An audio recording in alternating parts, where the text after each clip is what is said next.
In at number 10, early fame. James Corden revealed that he had to actually have therapy to stop being a brat after he became intoxicated by fame for the first time. Even as Gavin and Stacey co-star Rob Brydon had to step in and tell him off for his rude behavior while on set. Rob recalls saying, "Look, this is a bit awkward to say, but I'm just hearing these things about you, and you've got to know that the way you behave has an effect on people." Which is bizarre because the whole reason that he wrote this show for himself to, star in was because that he was sick and tired of people being rude to him over his weight and many other things. So to just turn around and be rude didn't really make sense. In at number 9, fake driving. Once transitioning from comedic actor to late night host, James had to come up with some new games that would keep his audience interested. It's a simple concept, but something that is at the very least relatable to most audiences, other than having a giant celebrity in your passenger seat, that is. Well, it turns out that the whole thing is a sham and a cheap way to trick their audience. A tweet went viral showing that James Corden doesn't actually drive the vehicle during the show, but rather has it being pulled around on a trailer. They're doing carpool karaoke. That is so funny. Hey, Bieber. Justin Bieber. Oh my god. And James Corden. Ah, that's so great. In at number 8, Fight Club. The second rule of Late Late Show Fight Club Look, is James. The first and the second rule of Late Late Show Fight Club is I am not doing Late Late Show Fight Club. Okay? Even though James Corden had an excellent opportunity to chat with Edward Norton, he ruined that chance by trying to do some weak comedic version of Fight Club, using his own writing staff. Right from the start, you can tell that Ed just doesn't want any part of this, and why would he? Fight Club was a great film, but it's one of the many that the actor has been a part of. Plus, he was there trying to promote a new movie, so why waste time on something like this? Although James still isn't getting it until Norton tells him that there are better ways of expressing masculinity. All the guy wants to do is talk about his film Motherless Brooklyn, which he not only starred in but also directed and wrote. But no, James wants a Fight Club parody sketch. Okay, what a waste of a guest. In at number 7, against his writers. When James Corden decided to do an Ask Me Anything on Reddit, it could not have backfired any worse. One of his producers named Jack Allison had made a tweet in regards to how poorly James had treated his writing staff, which was included in the litany of complaints made against the host. Jack tweeted, "I'd like to state once again for the record that I went to a WGA meeting for only late night writers, and James Corden showed up without any of his staffers to advocate for a lower pay grade for late night writers." Now, James tried to refute his point, but honestly, his Twitter replies aren't even worth showing here. He basically called his own producer a liar and stated that he cared about his writers while simultaneously arguing for lower pay at the Writers Guild of America meeting. In at number 6, distracted hosting. While hosting the Glamour Woman of the Year Awards, James got himself into a now famous argument with Patrick Stewart. Apparently, while hosting, he looked completely disinterested, and many felt that he gave off an attitude like he was better than the event. Plus, while recipients were accepting their awards, there was James just standing off to the side texting during a live award show. So when Patrick Stewart came on stage, he decided to confront James over his rude behavior. But because some people hadn't noticed what James was doing, Patrick seemed to be the rude one in this interaction. Although in retrospect, he was a hero ahead of his time. Take a look at this awkward exchange and keep in mind that this was 10 years ago. No, seriously, go on. Okay. No, go on.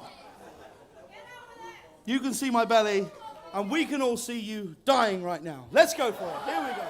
Patrick was simply trying to tell James not to text while people are accepting their awards, and instead of apologizing, he got in Patrick Stewart's face. Like, what was he gonna do? Fight him? Because he asked you to have common sense? Bit rude? In at number 5, unrelatable. James Corden decided it was his duty to stand up for every overweight person in the world in defending their right to eat when Bill Maher said that we should bring back fat shaming. And judging by the way Corden responded to this clip, you would think that Bill called him out specifically. He didn't though. James is just that easily offended and has a bigger platform to cry on than most people. The point Bill was trying to make was a comedic one that missed the mark, but he was emphasizing that America needs to bring back shame, which it does. We should all have a little bit of shame, in fact. James tried to make this his champion moment of being the king of all that is good in the world, but started to lose people when he continuously made it about himself. He kept saying, "This hurt me because I wanted to be in movie roles but was too out of shape. His remarks hurt me because I was never accepted by society." But there he is, sitting behind a late night show desk, no problem. Also, in my humble opinion, if he didn't feel some shame about the way that he looked, James would have probably never been motivated enough to create his own show, Gavin and Stacey. He's trying too hard to be a fake idol by making his audience believe that he's offended by remarks that have nothing to do with him. Literally nothing to do with him.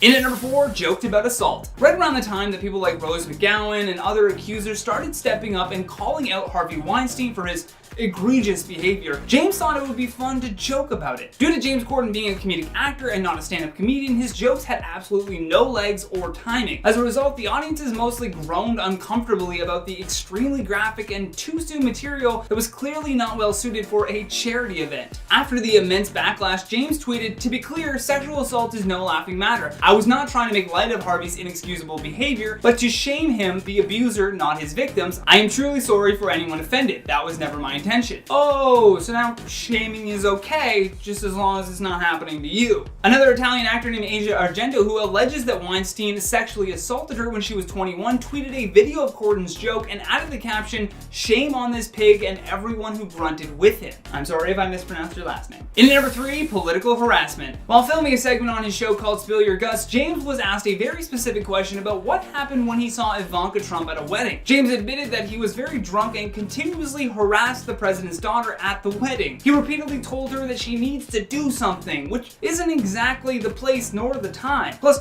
who does James Corden think he is? He wasn't born in America. He came there so that he could make more money. So why does he feel this entitlement to trash the country that accepted him? Plus, harassing the president's daughter while at a wedding, while drunk, is perhaps the biggest indicator that James has no self-awareness. But I remember that we were quite drunk and we started going, "Ivanka, you can do something. You can make a difference." I remember Ivanka was going, "I'm trying." In at number 2, hates his fans. Going back to that disastrous Reddit Ask Me Anything post that he made, we have countless people who were once fans of James claiming negative interactions with the host. One Redditor mentioned the time that he saw James Corden filming the UK game show A League of Their Own, and while other stars were polite and engaged with fans, Corden couldn't have cared less. It's a bit of a long post, so I'll just point out the most egregious examples. The Redditor writes, "James came in for a brief moment, someone asked politely for a quick picture, and he abruptly said later, and then left to his changing room for the rest of the night," which means they never got the photo. Then they closed it off by saying, "Seeing him like that made me realize everything you see of his on TV is a complete persona, and really his natural personality is just a complete self-entitled," and that's a word that I'm not allowed to say on YouTube. So, but you get the point. You get the point. I'm not gonna say that word. It's a bad one. Last but certainly not least, on our number 1 spot, Happy Mother's Day. Then there was this crazy airplane story involving a woman and a baby. There's for sure no way to verify whether or not the story is true, but it does seem pretty much in line with what others have been saying about the late night host. Apparently, a woman with her crying baby was sat next to James Corden on a flight, but to many people's surprise, James didn't complain. He simply put in his noise-canceling headphones and pulled a mask over his eyes, then turned away from the woman to sleep. However, when the plane landed, Corden remained in his seat as the woman with the baby struggled to open her overhead compartment. What makes the story even worse is that the woman then turned to James and asked him to at least hold the baby while she was getting the bags down. Turns out that woman was his wife, and that baby was his baby. In at number 10, Nick Cannon. Nick Cannon decided enough was enough when images of Jimmy Fallon wearing blackface began to resurface. The main photo going around showed Jimmy dressed as comedian Chris Rock for what was an old Saturday Night Live sketch. Jimmy has since apologized, but not everyone was ready to accept that apology. Nick Cannon then posted a collage of Fallon, Jimmy Kimmel, and Sarah Silverman all in blackface as he wished everyone a happy Blackface History Month. He then went on to tag all of them in another post as he begged the question, "Are these your kings of late night?" Oh, and by tag them in a post, I mean he literally tagged their Instagram handles to further that conversation. In a final message about Jimmy Fallon, Nick Cannon had this to say, "You know, I'm always on the side of the comedian and never pander to the sensitive, but I feel there needs to be some truth and reconciliation discussions and teachable moments amongst our communities." But before we get into our next point though, make sure to smash that like button because it really helps us out here on the channel. In at number 9, Tracy Morgan. Back in 2007, Vulture magazine did a full story called "Tracy Morgan Hates Jimmy Fallon Just as Much as You Do." And in that article, they have quoted Tracy Morgan as he discussed what it was like to work with Fallon on Saturday Night Live. In the quote, Tracy said, "Laughing and all that dumb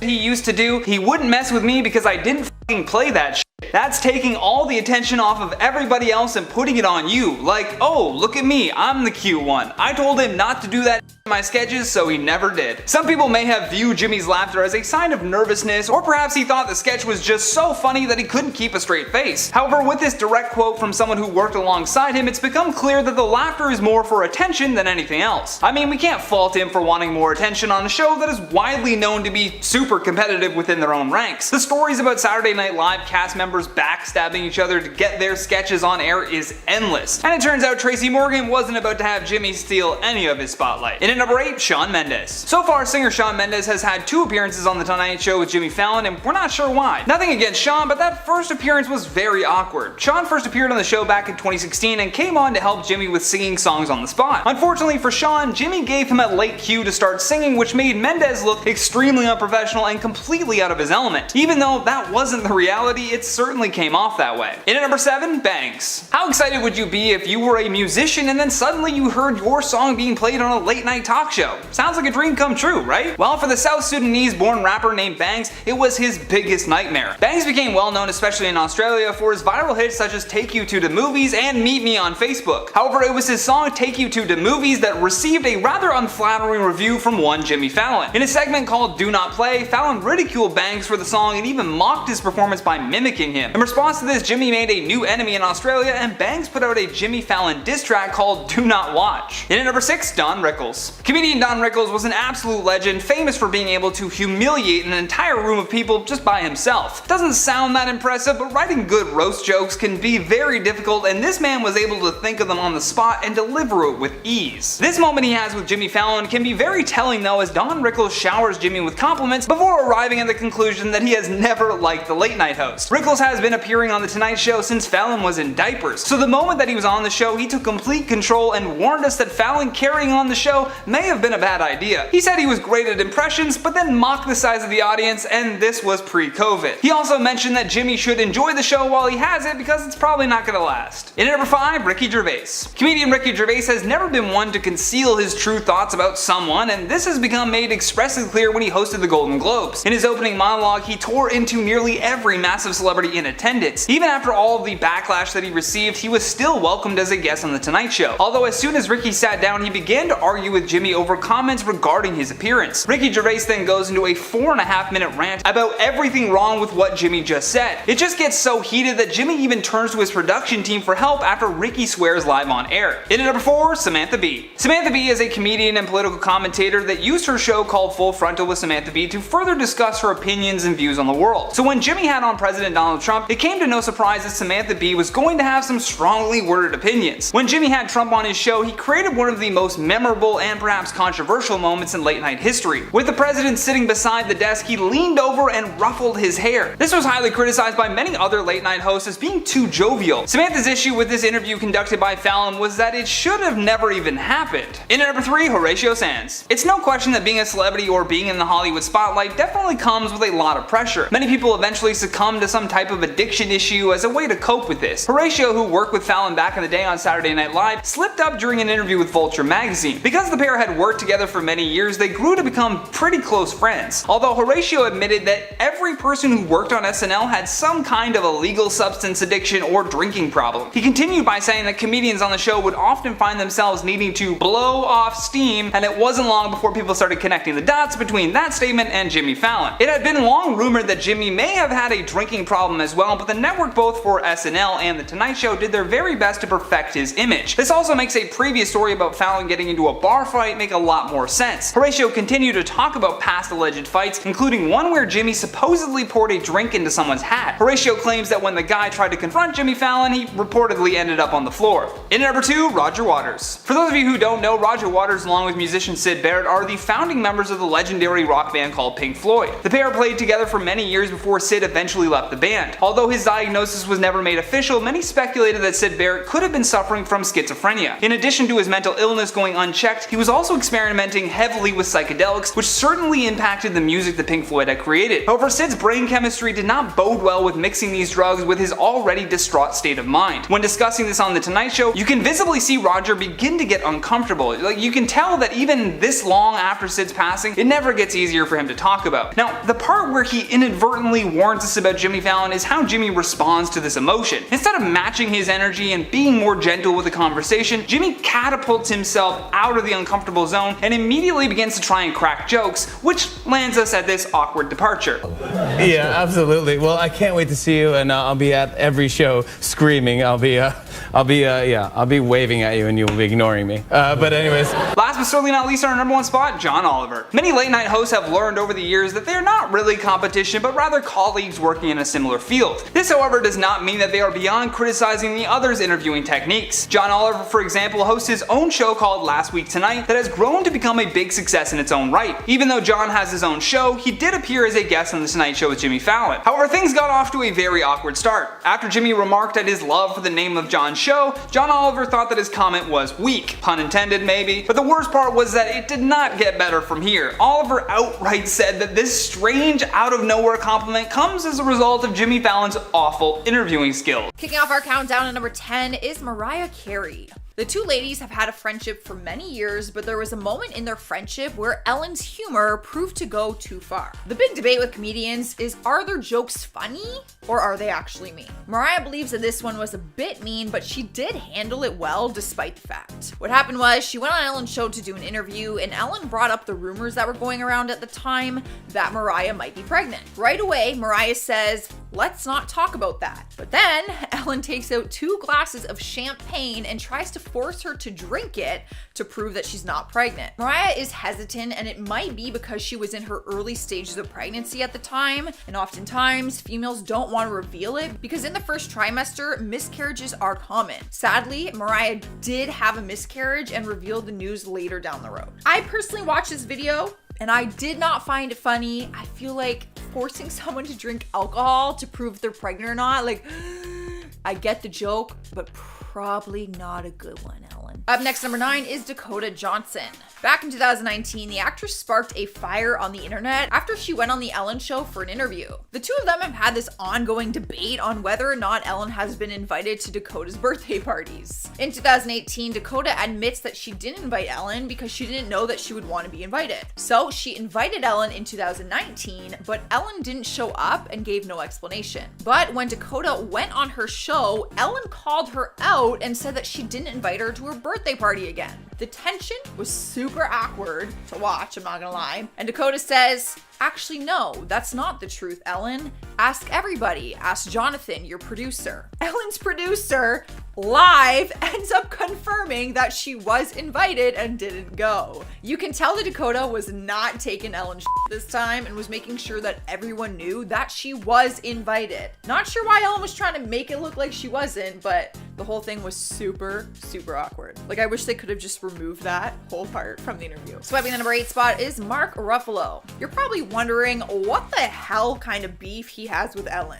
It all just seems very random, not gonna lie, and it kind of is. Remember when the world went into a frenzy because Ellen was sitting with George Bush at a Dallas Cowboys game? She received a ton of hate for it, but did a monologue on her show where she said that they are friends despite their different beliefs. Like she always does, she spoke about kindness and said that she chooses to be kind to everyone. But Mark didn't agree with that and let his feelings out in a tweet. He wrote, "Sorry, until George W. Bush is brought to justice for the crimes of the Iraq War, including American-led torture, Iraqi deaths and displacement, and the deep scars, emotional and otherwise, inflicted on our military that served his folly, we can't even begin to talk about kindness." Clearly, he does not agree with Ellen's decision on who she chooses to have in her friend circle. Rolling into number 7 is Kelly Ripa. She was one half of the morning show's favorite couples. Her and Michael Strahm were co-hosting Live with Kelly and Michael from 2012 to 2016. But then Michael suddenly announced that he was leaving the show to join ABC's Good Morning America, and his relationship with Kelly began to crumble. Most hosts decided to remain neutral on the conflict, but Ellen invited him on her show, which hurt Kelly's feelings. Source said that Kelly was livid and said, I quote, "Cozying up with Michael was like telling the world she had taken his side and she was taunting Kelly."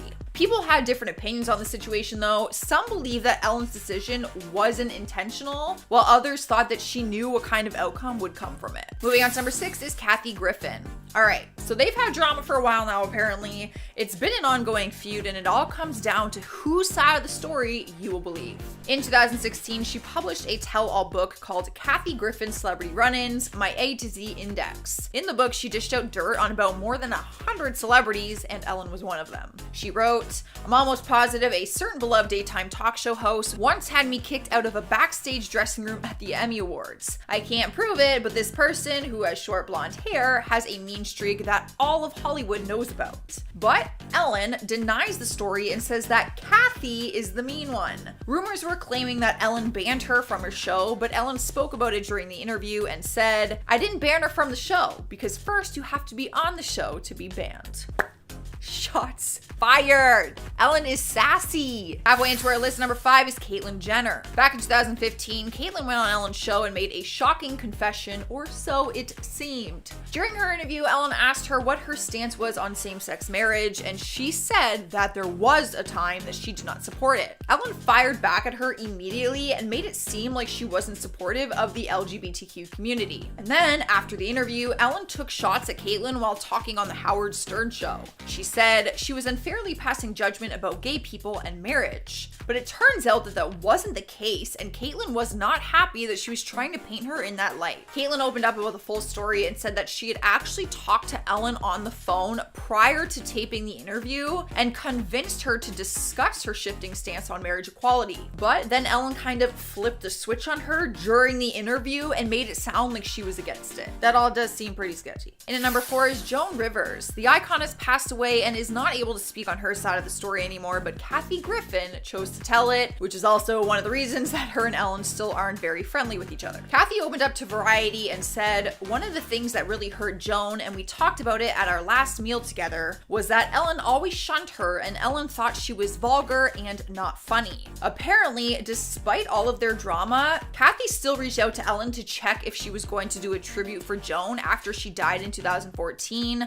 but claims said that Ellen did not want to. Kathy finished her story by saying that she wished Ellen would have celebrated her more because she has such an incredible platform, and Joan was the one who broke the glass ceiling for women talk show hosts. So she should have gave like a really nice tribute to her, is what most people believe. Coming into number 3 is Nikki Tutorials. The YouTuber went on Ellen's show for an interview earlier this year and was quick to go on the internet and start sharing how bad her experience was. Like Ellen, Nikki's also a big influence in the LGBTQ community after coming out as transgender on her channel. Before her interview, she gushed online about how excited she was to go on the show because she was a big fan of hers. But after the airing, she said that Ellen didn't even say hi to her before going on stage and said that the whole experience just felt very cold and distant. She also admitted that she didn't even have a place to go to the bathroom, claiming that the closest bathroom to her was reserved for the Jonas Brothers and that she was not allowed to use it. I feel like that's kind of illegal. Where was she going to the bathroom then? Swiping the number 2 spot is Susan Sarandon.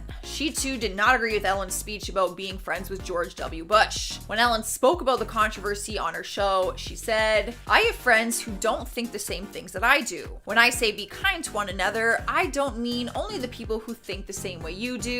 I mean be kind to everyone."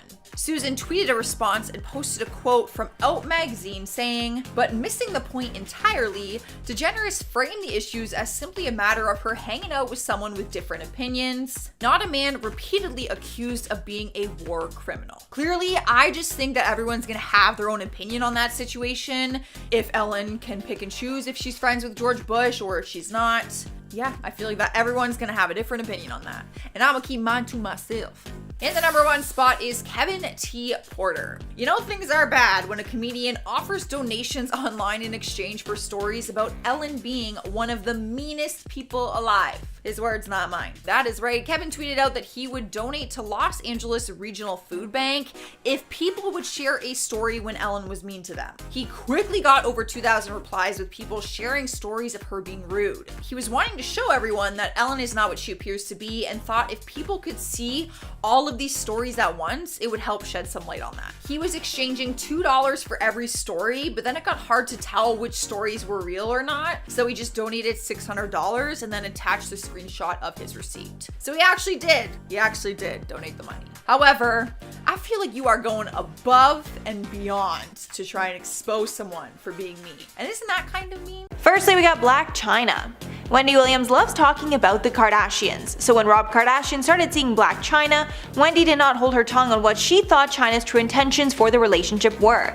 Wendy made it clear she believes China never loved Rob, she was only there for the money. She even claims that China came, quote, from a pull, and because of this she's always scheming.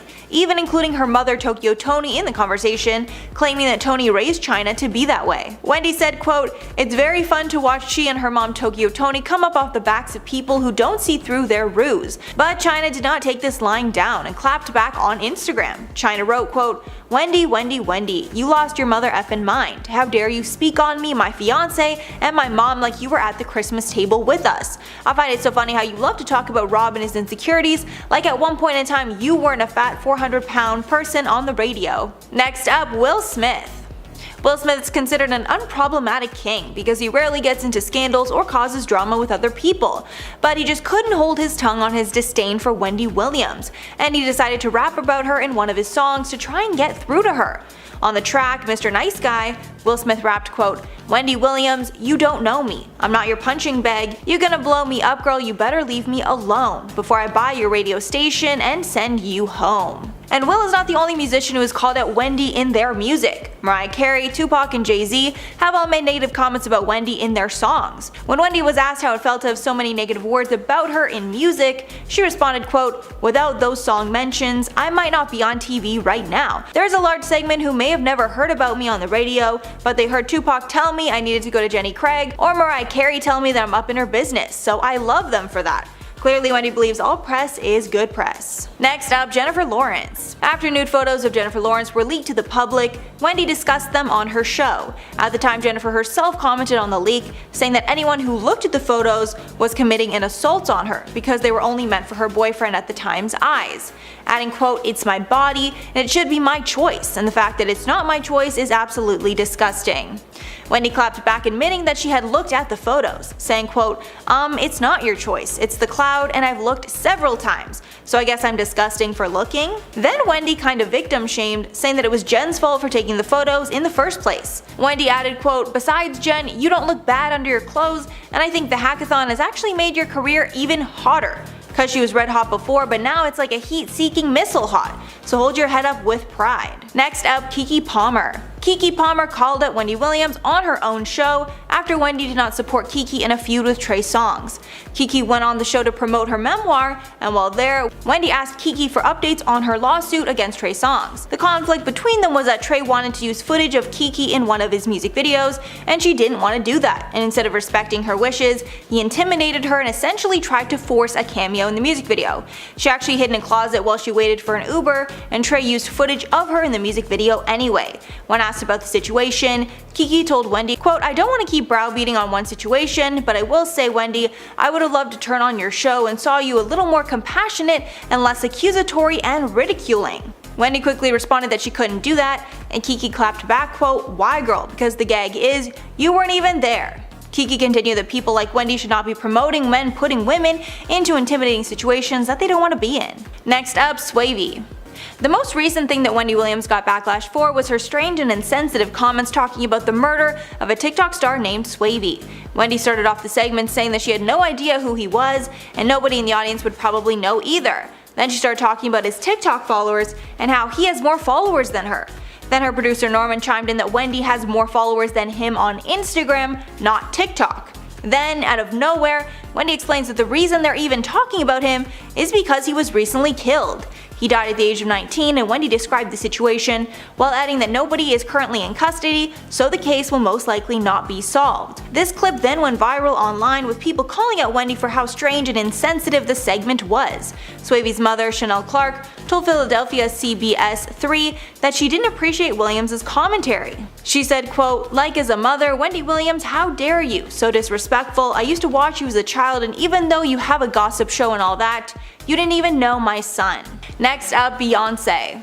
In 2012, Wendy did the unthinkable and decided to bash Beyonce on her show. Wendy was talking about Beyonce's HBO documentary and how excited she was to watch it, even calling herself a Beyonce fan. But then Wendy decided to bash Beyonce for no reason, adding, quote, "I'm watching because fortunately one of the TVs in our kitchen has closed captioning, so I'll be able to understand what she says. You know, Beyonce can't talk. Beyonce sounds like she has a 5th grade education. She can't talk. Around that same time, Wendy also promoted a theory that Beyonce and Jay-Z had paid Rachel Roy to stir up drama ahead of the Lemonade album release. Wendy said, quote, "So Rachel Roy, first of all, you're not this fighting girl, unless you're on Jay-Z and Beyonce's payroll and they pay you to mix it up for I guess sales for the Lemonade." After these comments against Beyonce, the Bayhive went crazy and started bashing Wendy online. Next up, Ariana Grande. In 2015, when Wendy was talking about the relationship between Big Sean and Ariana Grande, she decided to trash Ariana for her small stature. Wendy said, quote, "She's 21, she'll forever look 12, and I don't mean that in a good way. It's nice to look younger than you are. When you look too young, then you're short. She's only like 4'11". I don't look at her as like a woman." After these comments, Wendy was called out for body shaming. The whole incident got so much backlash that #CancelWendyWilliams started trending on Twitter afterwards. This was sadly not the last time Wendy trashed Ariana for how she looked, whether it be for her outfit choices or just her body in general. And lastly, Nicki Minaj. Nicki and Wendy have a long history, with both of them making remarks at the other over the years. But things were the worst after Wendy was speaking about Nicki's marriage to Kenneth Petty. This was after reports surfaced that Petty had served jail time for numerous crimes. Nicki called out Wendy during a segment of Queen Radio, saying, quote, "It's not about doing your job. There are people who report the news and there are people who do it with an evil intent in their heart. Viciousness. And I pray for you because I know you're hurting and I know you must be sick and humiliated." Adding, quote, "I didn't know that in our society you have to be plagued by your past. I didn't know that people can't turn over a new leaf. I didn't know that your viciousness and evilness was this deep rooted." Nicki then decided to take some punches of her own and called out Wendy for her own failed marriage that was plagued with cheating rumors throughout. Adding, quote, "But I understand why now. When a woman isn't really being loved at home, the viciousness is a different type. So I really wanted to pray for you today because look at where you are now in your life. Look at what age you are. You're sat up there being vicious all this time and paid for that man's mistress all these years." Starting off this countdown, we have Carlos Mencia. Comedian Carlos Mencia claims that Joe Rogan sabotaged his career. It all started in 2007 when Joe Rogan humiliated him live on stage in Los Angeles. Rogan called Carlos out for stealing jokes from other comics and labeled him as a plagiarist. Later, Rogan uploaded a video of Carlos delivering a stand-up joke alongside footage of another stand-up delivering a very similar version of it. Carlos said that he felt humiliated by this. He later said, and I quote, "What am I supposed to say to someone who accused me of stealing jokes? But not his, and he's the one who's tried to ruin my career? I never tried to ruin his career. I don't know how to address that." In 2011, Mencia also revealed that he had undergone therapy to deal with the damage to his career. In our 9th spot, we have Miley Cyrus. On an episode of Rogan's podcast in which Miley made an appearance, she called him out completely. So the two were talking about Miley's love for RuPaul's Drag Race. Rogan went on to make a claim that drag queens lack originality, among other stuff. And then Miley snapped and defended the show by saying, and I quote, "That's what I think when I'm watching your shows too, you know? All the same stuff." Rogan was visibly shocked by that and didn't have a witty comeback. She completely just shut him down. Moving on to number 8, we have Caitlyn Jenner. Rogan has been caught a number of times making transphobic remarks. On one episode of Joe Rogan's podcast, while talking to Kim Kennedy, he started talking about Caitlyn Jenner, even using their dead name, which is a huge no-no. The comments he also made about Caitlyn were very disturbing, like saying transgender people transition because of their environment. In regards to Jenner, he said, and I quote, "Maybe if you live with crazy biatches long enough, they effing turn you into one. Maybe you go crazy. Maybe that too, especially those ones," end quote. Jenner responded defending herself and her family. She also said that Rogan's remarks were, and I quote, "not a joke. Joe Rogan has a lot to learn." In our 7th spot today, we have Sharon Stone. Sharon Stone is one of the many celebs coming after Rogan for spreading misinformation on his podcast. She decided to come forward and expose Rogan. She said, and I quote, "COVID is not an opinion-based situation, and Mr. Rogan thinking that his opinion or disclaimer for the lives he personally has affected and caused losses of is not an opinion. Mr. Rogan is risking people's lives with his idiocy." She continued on saying, and I quote, "He should put a disclaimer that he's an asshole and that his behavior is dangerous and affecting people's lives and deaths." So she definitely did not hold back one bit. In our 6th spot today, we have Bill Burr. Stand-up comedian Bill Burr also called Rogan out over the misinformation being spread on his podcast. In a recent episode of Rogan's podcast, the two were talking about face masks and debating about if they should be mandatory. And Bill took this as a chance to lash out at Rogan. He said, and I quote, "I'm not going to sit here with no medical degree, listening to you with no medical degree, acting like we know what's better than the CDC. Rogan just laughed at this and then sarcastically said, "Oh God, you're so tough." We're now at our 5th and halfway mark with Trisha Paytas.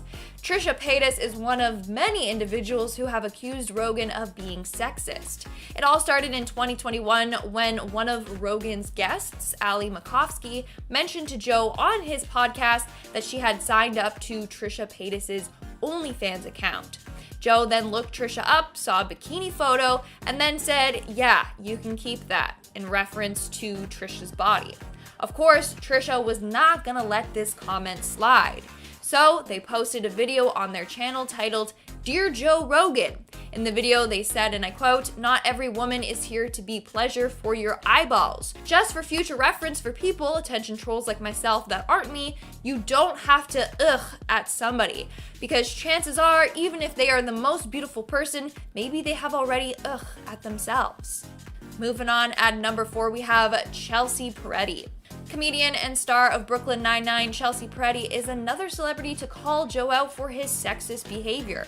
It started in 2011 when guest Joey Diaz was on his podcast, making remarks about how female comedians give sexual favors in return for stage time. Joe found this hilarious. Chelsea, on the other hand, did not. When the clip resurfaced in 2020, Chelsea tweeted, and I quote, "If you're a male comedian, one thing you can do is tell men to shut the F up when they are saying hateful shit about women and not go on podcasts that are racist and sexist. You can also speak up for women getting attacked online for sticking up for themselves, or total silence," end quote. This started a feud between Chelsea and the two men. Instead of apologizing though, they went on to say more sexist remarks. In our 3rd spot, we have Fallon Fox. Transgender MMA athlete Fallon Fox also had a lot to say in regards to Joe's transphobia. It started in 2013 when Joe weighed in on Fallon fighting.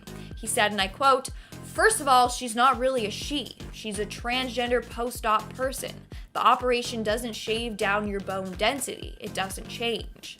But Fallon fought back, bringing up the discrimination that Jackie Robinson, baseball legend, faced in the early 1940s.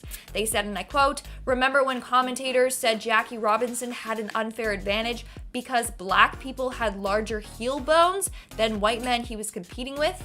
Are we repeating history yet again with bogus bone claims?"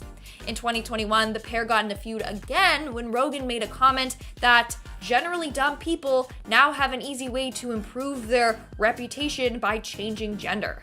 Fallon yet again called him out, this time tweeting, and I quote, "Joe Rogan is being transphobic yet again.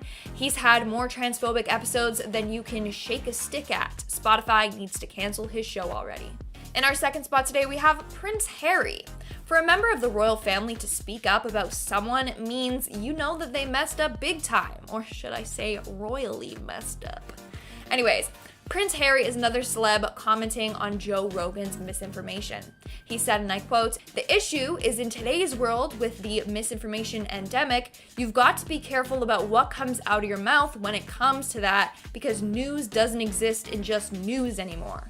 He continued on saying, "Just stay out of it. If you have a platform, with a platform comes responsibility."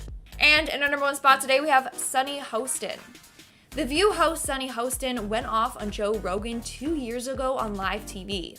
It happened after President Trump agreed to let Joe Rogan moderate a presidential debate between him and Biden.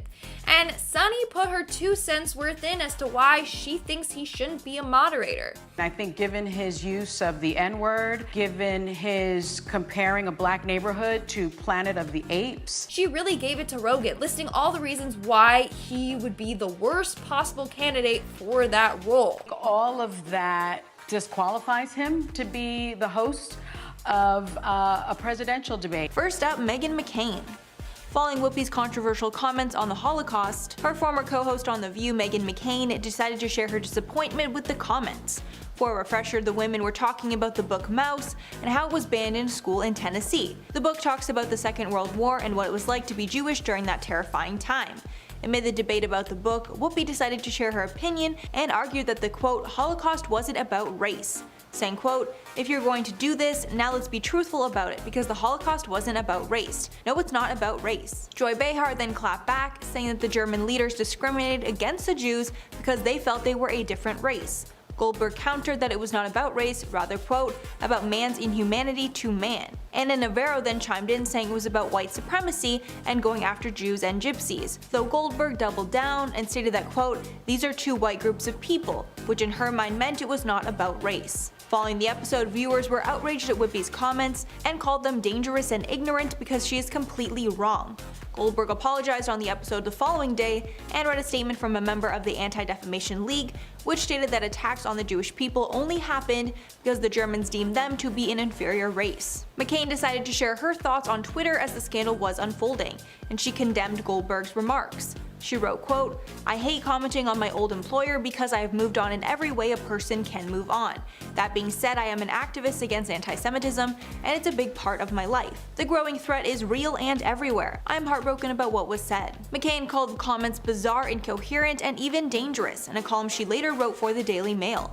Adding, quote, I'm not calling for Whoopi Goldberg to be fired, if only because I don't believe there is any universe where she could possibly do anything that could get her fired. She's the crown jewel of The View and a pop culture icon, and continued that she wanted the show to instead use this as a teaching moment to explain to viewers why she was wrong. McCain also wrote, quote, instead of half-assed apologies and bringing in experts in the anti-Semitism space, maybe dedicate an entire Hot Topic segment to discussing why what was said was so deeply offensive and dangerous. Instead of listening to McCain's idea, the network instead decided to suspend Whoopi for 2 weeks, which many felt is not a punishment and actually just a cop-out that will take attention off the situation. Next up, Bella Thorne.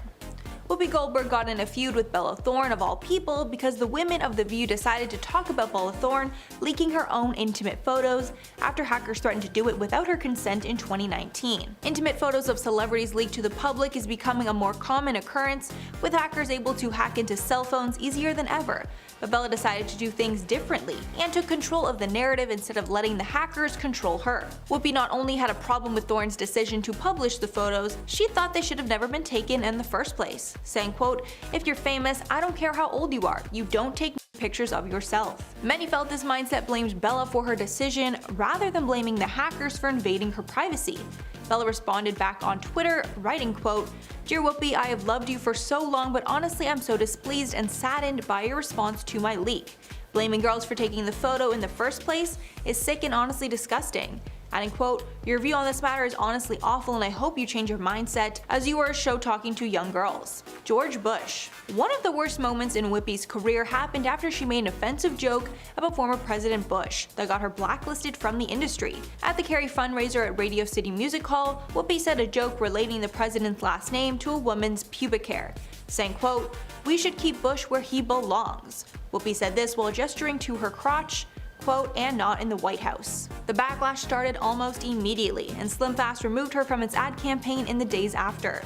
A statement from the company said, quote, we are disappointed by the manner in which Ms. Goldberg chose to express herself and sincerely regret her recent remarks offended some of our consumers. Whoopi responded to Slim Fast in her own statement, saying, quote, while I can appreciate what the Slim Fast people need to do in order to protect their business, I must also do what I need to do as an artist, as a writer, and as an American, not to mention as a comic.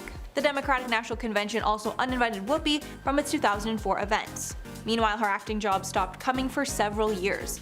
Whoopi claimed in an interview that the joke greatly affected her career, and she was blacklisted for years after the scandal. She recently described this period to the New York Times Magazine. Quote, for a good 3 years, I couldn't even get arrested. Her acting credits during these years are the smallest in her career. Bill Cosby. Goldberg got a ton of heat after she decided to defend Bill Cosby when the first allegations came out against him. On a 2014 episode of The View, when actress Barbara Bowman spoke about her claims, Whoopi responded, quote, quite honestly, having been on both sides of this, where people allege that you do something, it doesn't matter now, people have something in their head. I have a lot of questions for the lady, maybe she'll come forward. She also said the allegations would be more believable if the women would have come forward earlier and not waited so long, continuing that she is not going to make a judgment until she has all the facts. Many women did not like this, as it goes against the believe all women mantra that most women abide by in these situations. Then after lots of pushback, she later changed her opinion in 2015, saying she could no longer believe that Cosby was innocent until proven guilty. Adding, quote, "If this is to be tried in the court of public opinion, I gotta say all of the information that's out there kinda points to guilt." Ray Rice. Another person that she controversially defended was NFL player Ray Rice in 2014.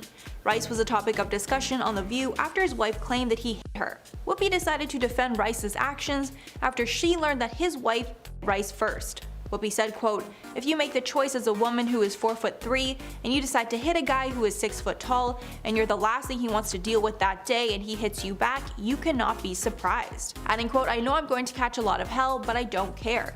You have to teach women, do not live with this idea that men have this chivalry thing still with them. Don't assume that's still in place." Goldberg had similar thoughts after Solange was seen hitting Jay-Z in an elevator. Whoopi believed that Jay-Z would not have gotten any flack if he had decided to retaliate, saying, quote, "I think Solange was quite ready for him to do whatever he was going to do.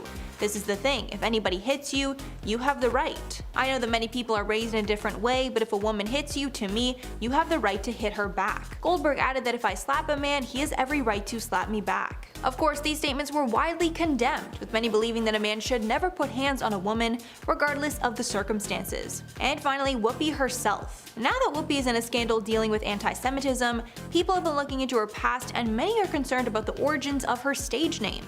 If you didn't already know, Whoopi Goldberg is not her real name. It's actually Karen Elaine Johnson. We know the name Whoopi came because she's known for her flatulence. Videos of Goldberg passing gas are all over YouTube, so it's not surprising to find out that her first name is an homage to the whoopee cushion.